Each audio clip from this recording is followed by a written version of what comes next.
The three biggest questions that everyone asks can start being answered in fall camp this week. In the world full of podcasts, he's the undisputed heavyweight champion of hot takes, an Auburn sports homer, master of the boog, and message board legend. Get your buttons buttoned and your hats flattened because the Top Button Podcast is about to kick off. And you don't want to miss your courtside seat. Now, here's your host, Charlie 5. Yes, sir. We're back. It's another episode of the Top Button Podcast. I'm your host, Kyle Rush, a.k.a. Charlie 5, and we are ready to get after it. Happy Monday. Hope everyone had a great weekend. Football practice is almost here. We're so dadgum close. And some of the questions that we all ask or have been asking all off season since the final second ticked away from the season last year, since you hired a new staff, you brought in new players, the three biggest questions are going to finally start to be at least worked on to find the answer. You know, fall camp is where you really, really build your team. They're going old school a little bit. We'll talk about that as well. But we're going to talk about offensive line. Can they finally not be a liability? Will the defense take a step back, or can they at least maintain the intensity and what they were able to create last year? And then, you know what? Can Auburn finish? Doesn't matter if it's ugly. Doesn't matter what it looks like. Can Auburn finish again? Let's jump into it. There's no doubt that the number one question when you talk to any Auburn fan, I was just at an Auburn club recently, and when we started asking questions, the first question that's asked, we got to talk about offensive line.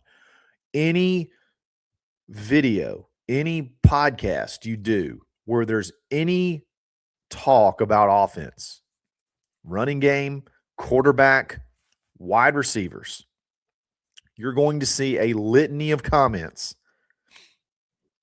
that are all similar to none of it matters if the offensive line can't get it done. It really does feel like it's not just that the offensive line haven't been good. They've literally been a liability for several seasons now. And it's been a liability for multiple reasons. Sometimes you just haven't had the guys. Sometimes it's just been a talent issue. I don't think it's always been a talent issue, but there's been times when you just didn't have an SEC caliber insert position on the offensive line. Left tackle, right tackle, center. It's been something different, it feels like, and it's been multiple things for a lot of years. And then there's some times where I just don't think we were coached very well. I don't think you had a very good plan. And I'm really speaking to last season more than anything. Guys, it's not going to shock me. I know there's going to be a lot of people that maybe roll their eyes at this. It's not going to shock me if Xavier Chaplin has a really good year and is drafted reasonably high. It's not going to – I mean, you had 2 draft picks on the offensive line last year. I think the talent was there last year. The pieces were there last year that I think Auburn had no reason whatsoever to be so bad on the offensive line. It wasn't just that they gave up untimely sacks.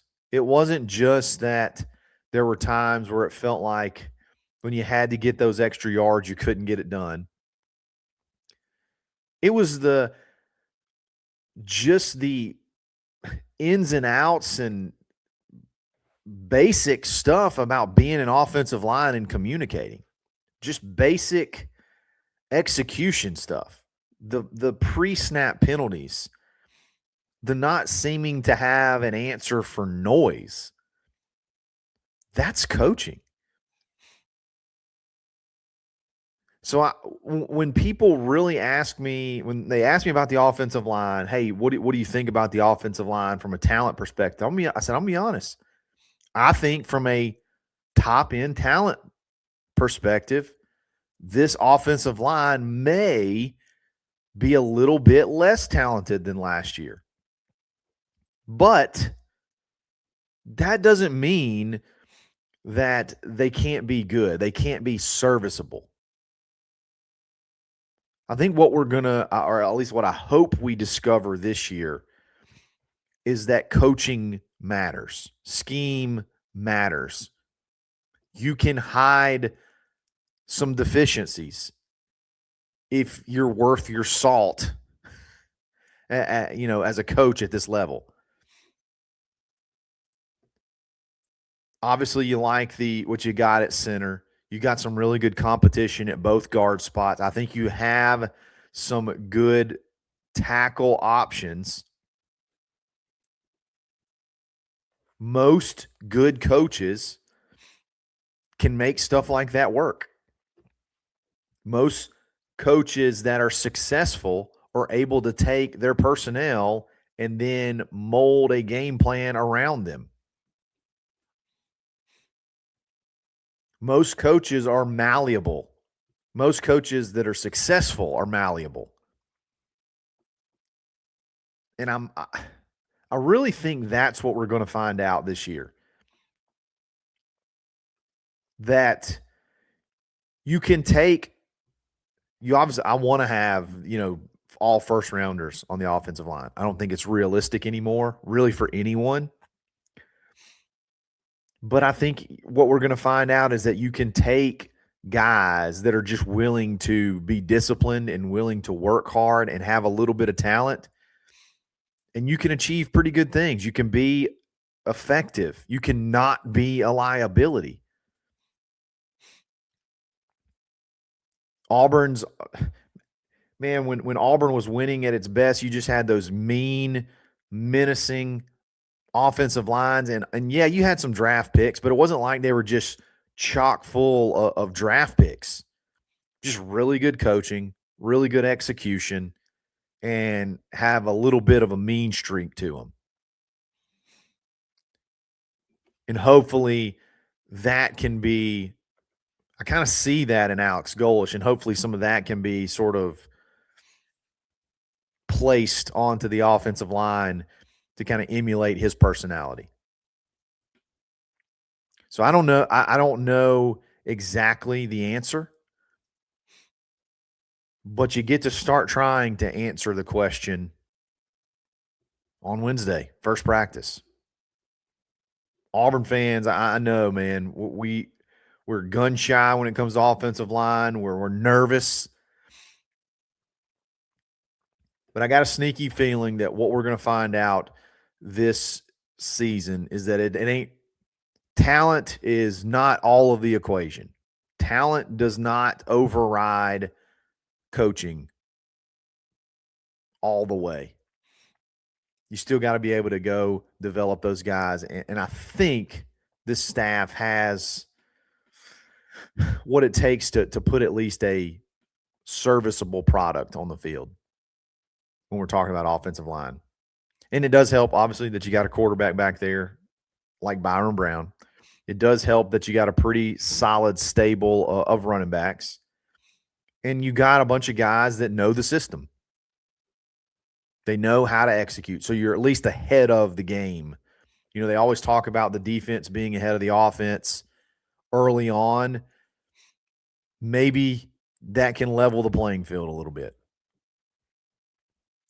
We'll see. Got another question that's burning that I know fans are asking that you'll get to kind of start answering. We're going to talk about that in just a second. But before we do that, let's give a quick shout out to Precision Tune Auto Care in Opelika. Beat the heat. Still hot. Boy, I can't imagine football practice this week. Whew. I saw LSU had air conditioners in their helmets, which is pretty cool. I guess you could even get that checked at Precision Tune if you wanted to. They do the free AC performance evaluation, free system pressure test, free vent temperature analysis. Make sure your AC is running at tip-top shape. And then if you need any repairs over $300, you can take $50 off. They're open at 7 a.m. Drop it off between 7 and 9 and get a $50 oil change at the corner of Pepperell Parkway and Veterans Parkway. Show them some love. It's Precision Tune Auto Care. And then go to buyauburn.com. If you're an Auburn fan and you need to make a purchase of anything or looking for a service of any type, start with Auburn people. Want to build this thing where we have Auburn people everywhere. Doesn't matter what area you're in, you can find some Auburn person to do business with. It's less than $1 a day. If you're a business owner and you want to list your business, you get a chance to do a business spotlight podcast. Show us some love. It's buyauburn.com. We'll be back right after this.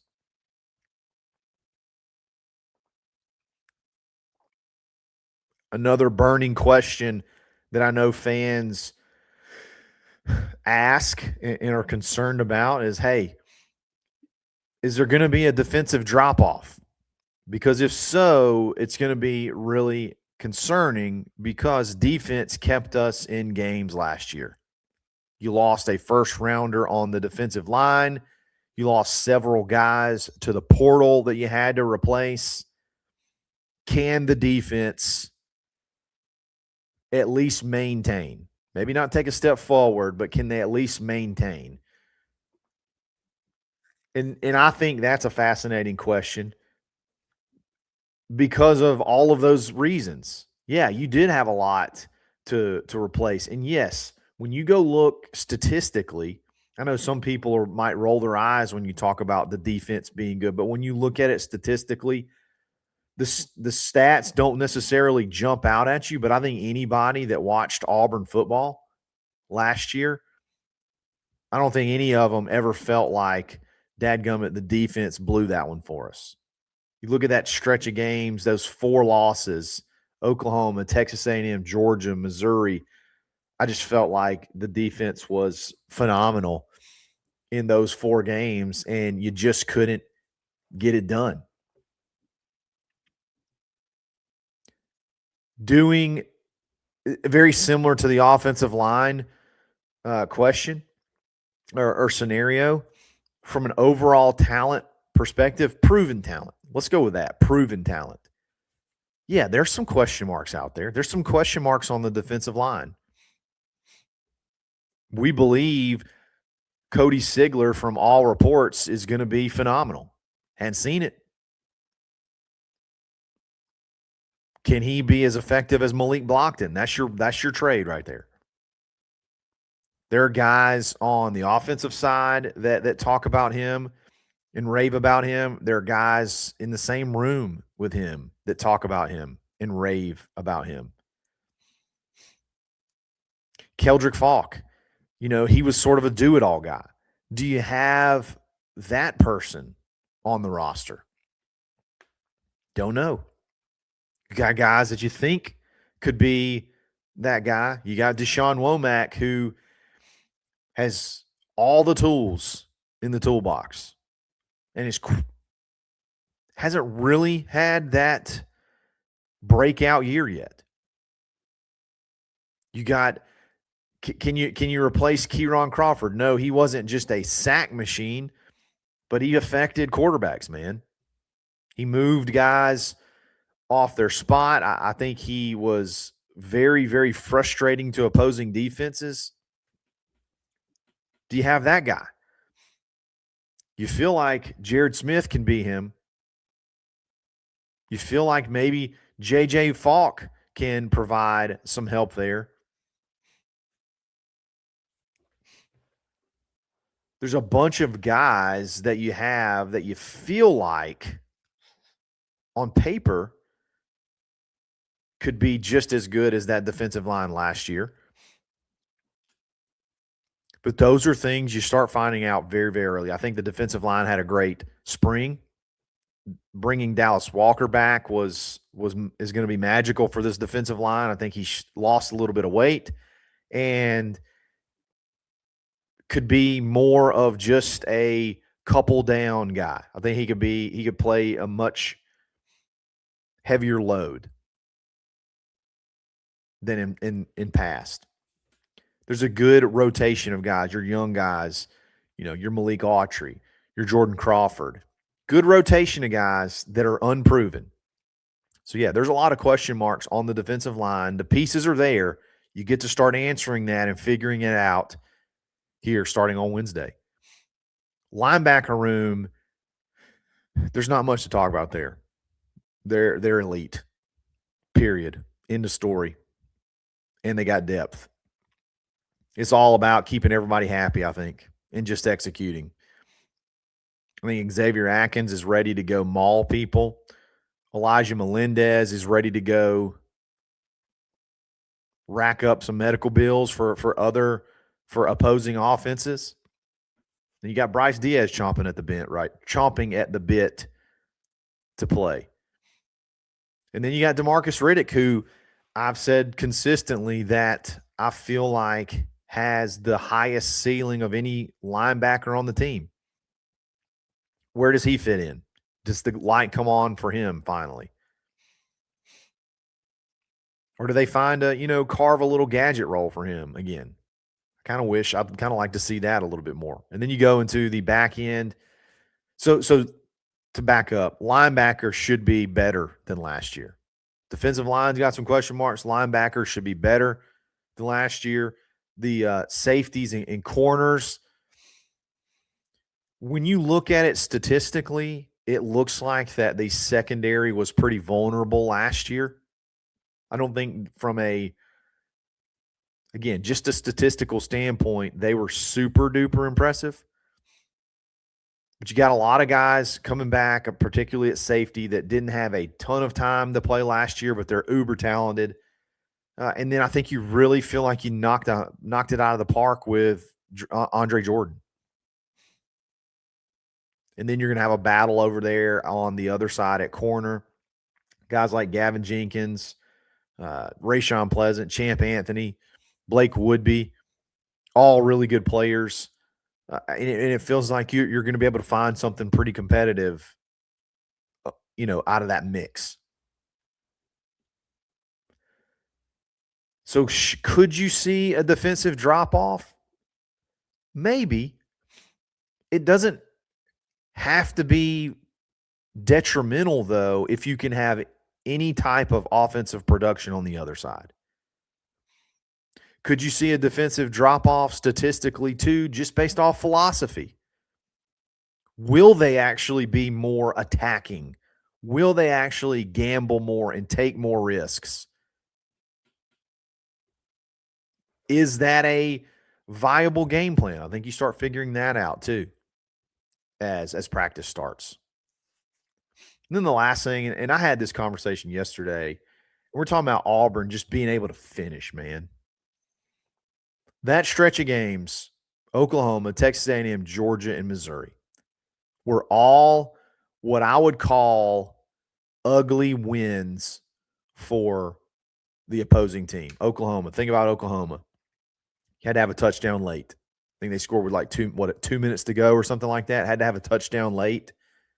Auburn just was I know that Mateer banged up his thumb, but Auburn frustrated the crap out of them. Got the ball back up so many times. Texas A&M. I know Auburn scored later in the game with that interception by Xavier Atkins, but 16-10. Georgia, 20-10. Auburn should have been up 17-0 in that game. The point of that, though, is those three teams just found ways to win, and all three of those teams made the playoffs. If that's a singular game on their schedule, they're probably griping and complaining and saying, dang, man, we should have lost that game. How are we going to make the playoffs? But you know what? You got to win those games. Auburn won a bunch of ugly games when they were at their best. Back that stretch, other than 2004, there was not very many close games, but 2005, 2006, those were some ugly games. In 2010, those were some really ugly wins. That Clemson game could have gone, they dropped a touchdown to win the game in overtime, and they missed a field goal.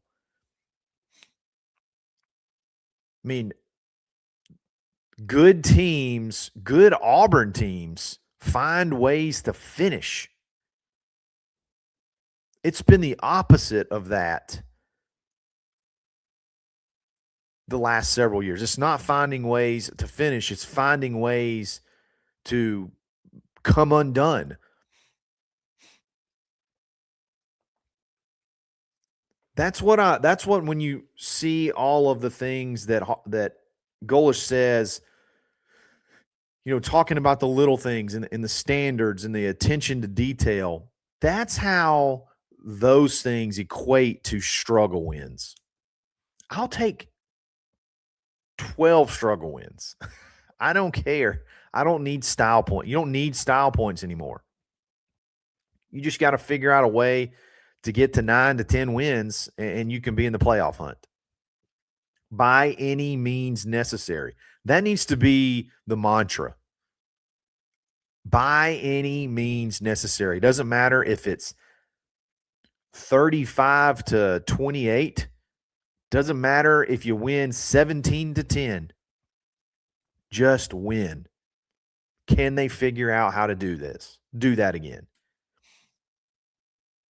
The little things give me hope that you can right the ship there. All of those questions, you get to start trying to work on the answer finally on Wednesday. You don't have to talk about it anymore. We don't have to speculate on it anymore. We just get to see it in action. And I can't wait. And I know you guys can't wait to. I will say this, though. This offseason has flown by to me. I know maybe it's drug along for you guys, but it's flown by for me. Auburn's kind of going old school where they're doing fall camp. I say old school. It's like it's so tough. I think they're all going to go to like a singular place to stay during fall camp, so that it's kind of like old school camp, like going to the old school dorms. I know you've seen the movie like Junction Boys, where they all go out to this place in somewhere in Texas and they stay in these old rusty shacks. It's not obviously not going to be that. They're going to practice here, but instead of everybody going on their separate ways, I think they're all going to be going and staying in one separate location throughout fall camp. No class. Don't got to worry about that until the 17th. No distractions. Just football, man. And I dig it. Can't wait. Guys, let me know what you think. Let me know if there's any other storylines that I missed. I think those are definitely the most important, though. Appreciate y'all listening. Make sure you like. Make sure you subscribe. We'll be back again real soon. It's another episode of the Top Button Podcast. Stay buttoned. Thanks for listening, and drive home safely.